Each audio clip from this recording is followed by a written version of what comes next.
তো আজকে আমার বাবার ঠাকুমাকে নিয়ে আমার মায়ের দিদি শাশুড়ি আমার বড় মা। তো আমি যখন ক্লাস 3-তে পড়ি তখন উনি ওই ভোরবেলা ঘুম থেকে উঠতেন, নিজে পরিষ্কার হতেন এবং ওই গামছা উনুনে সেদ্ধ করতেন।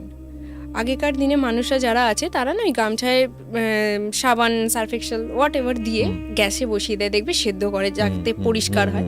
তো উনি ওটা উনুনে করতেন, কাঠের জালে উনুনে করতে দিয়ে উনি নিজে পরিষ্কার হয়ে জামা কাপড়, আর না ওই সাদা যে কাপড়গুলো হয়, বিধবা ছিলেন, সাদা একদম সাদা, এরকম সরু একটা পাড় থাকে খালি, ওই সাদা একটা কাপড় পরতেন, পরে না ওই বাড়ি বাড়ি ফুল তুলতে যেতেন গাছে পুজো করবেন বলে। তো প্রতিদিনের মতো সেদিনকেও গেছেন, এসে ওই উনুনের পাশে বসে গামছাটা সেদ্ধ হচ্ছে, ওটাকে একটু এদিক ওদিক উল্টে পাল্টে দেওয়ার জন্য উনি বসেছেন। আর না ওই যাতে করে একটু এদিক ওদিক করে দেবেন ওটার জন্য একটা গাছের ডাল খুঁজছেন। আমাদের বাড়ির পাশে আমাদের